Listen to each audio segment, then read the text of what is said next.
Origen de la vida. El problema con el origen de la vida es justamente que no había nadie ahí para ver cómo surgió. Por lo tanto, solo tenemos algunas teorías. Revisemos las más importantes. El creacionismo está íntimamente relacionado con una deidad, no importa de qué religión o credo. En cualquier religión se explica de algún modo el origen de la vida y del hombre, por lo general con un Dios creador. Todas las religiones son buenas pues promueven valores positivos. Algunas comunidades creen fuertemente en el creacionismo. Pero al no tener evidencia científica directa de la existencia de Dios, la teoría no es aceptada. Otra teoría es la conocida como la panspermia. La teoría dice que la vida llega en un cometa o un meteorito a la Tierra y ahí empieza a reproducirse. Fue Anaxágoras en Grecia, en el siglo VI a.C., el primero que la formula, pero fue a partir del siglo XIX cuando cobra auge debido a que los análisis realizados en meteoritos demuestran la existencia en ellos de materia orgánica. Uno de sus máximos defensores, el químico sueco Svante Arrhenius, afirmaba que la vida provenía del espacio exterior en forma de esporas que viajaban impulsadas por la radiación de las estrellas. Quedó progresivamente abandonada cuando Paul Becquerel demostró que estos supuestos gérmenes serían destruidos a causa de las radiaciones ultravioletas, las bajas temperaturas y el vacío casi absoluto. La teoría era sumamente débil hace unas décadas pues siempre se argumentó que las condiciones del espacio exterior eran sumamente adversas para soportar la vida. Sin embargo, apareció algo que renovó y reforzó la teoría. En 1969 cayó un meteorito cuya composición era evidentemente marciana en Murchison, en Australia, en el cual se encontraron diversos aminoácidos. Todavía más sorprendente, en 1984, se encontró un meteorito arrancado de la superficie de Marte hace 16 millones de años, y llegó a la Tierra hace 13.000 años. Recogido por el equipo del Dr. McKay propuso por primera vez que podría contener restos de actividad biológica. Esto comenzó un acalorado debate que sigue inconcluso. Pero lo importante es que plantea una posibilidad real de que diferentes formas de vida aparezcan en otros planetas incluso dentro del sistema solar. Marte y otros candidatos como las lunas de Júpiter y Saturno muestran mucha actividad que podría contener diferentes formas de vida. Además, en la Tierra aparecieron diferentes tipos de bacterias extremófilas que podían sobrevivir en ambientes sumamente agrestes como los del espacio exterior. ¿Cuál es entonces el problema? Pues son dos básicamente. El primero nos dice que la vida llega a la Tierra, pero en realidad no nos dice cómo se originó. El segundo problema es que nuestro pensamiento nos empuja a pensar en el otro extremo y a pensar en que nos sembraron los extraterrestres. La idea que prevaleció por siglos fue la generación espontánea. Básicamente dice que los seres vivos surgen de la materia en descomposición.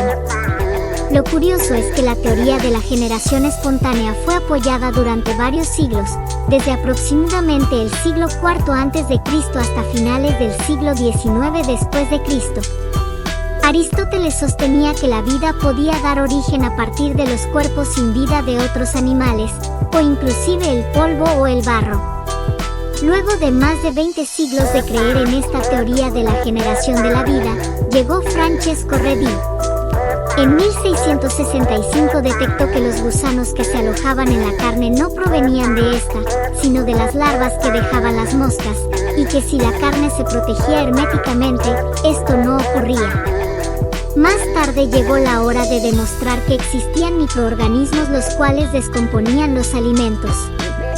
Lázaro Spallanzani fue el encargado de esto, quien demostró que uno podía eliminar estos microorganismos si hervía los alimentos y luego los guardaba herméticamente. Louis Pasteur también formó parte de los científicos que terminaron de desmitificar la teoría de la generación espontánea cuando en 1860 demostró que el aire está lleno de gran cantidad de microorganismos los cuales hacen que los cuerpos se descompongan. Pasteur demostró que la generación espontánea no existe con su experimento del matraz de cuello de cisne. Estas ley afirma que todos los seres vivos solo se originan a partir de otros seres vivos. De todas maneras, esta ley no afirma que no se pueda generar vida a partir de generación espontánea, ya que la ciencia no puede probar un postulado universal negativo.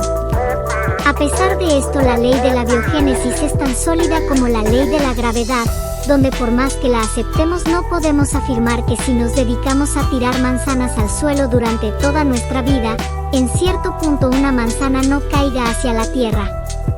Ahora bien, en el siglo XX, el científico ruso, Oparin, retomó las ideas de la generación espontánea y planteó una teoría sobre el origen abiótico de los seres vivos.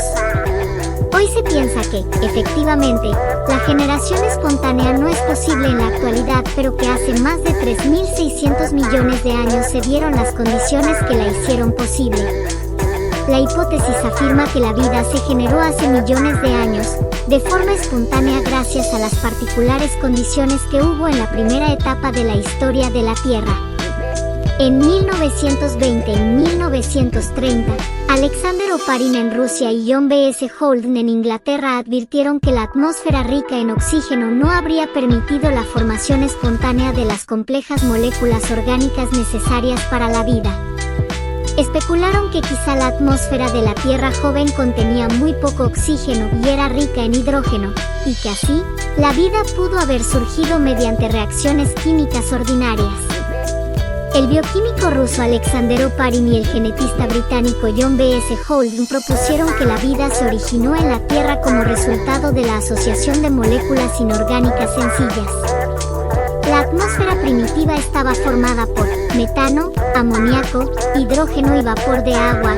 Era reductora y anaerobia. No obstante, en estas sustancias estaban los principales bioelementos que forman la materia viva: carbono, nitrógeno, hidrógeno y oxígeno. Las radiaciones solares y las descargas eléctricas proporcionaron la energía suficiente para que los componentes de la atmósfera reaccionaran y se formaran las biomoléculas, compuestos orgánicos sencillos como los que ahora forman los principales compuestos de los seres vivos. Se formaron así azúcares, grasas simples, aminoácidos y otras moléculas sencillas que reaccionaron entre sí para dar lugar a moléculas más complejas. Según Oparin, los compuestos orgánicos que se formaron en la atmósfera fueron arrastrados hacia los mares por las lluvias y allí a lo largo de millones de años, se concentraron formando una disolución espesa de agua y moléculas orgánicas que él llamó caldo primitivo. Por último, algunos pudieron adquirir su propio material genético y así la capacidad de replicarse, reproducirse. Se forman así los primeros procariotas. Miller y Jerry presumieron, de acuerdo con Oparin y Holden, que la atmósfera terrestre primitiva estaba compuesta principalmente de amoníaco, agua, metano e hidrógeno. Para el experimento, Miller montó un aparato de vidrio formado por un balón al que embutió los gases que posiblemente existieron en esa atmósfera primitiva. Este balón estaba acoplado a través de dos conductos de vidrio, parcialmente llenos de agua, con llaves que permitían tomar muestras de agua. Una vez metidos el amoníaco, agua, metano e hidrógeno al primer balón, ocasionó descargas eléctricas en esta atmósfera para simular las condiciones iniciales. Determinó por tanto que eran similares a los aminoácidos, constituyente fundamental de la proteína, compuestos sin los cuales es inviable la vida. Existen muchísimas teorías más, pero estas son las más importantes y las más actuales. Solo puedo terminar esta parte añadiendo algo. En la Ciudad de México, y en particular en la Universidad Nacional Autónoma de México, hay importantes investigaciones.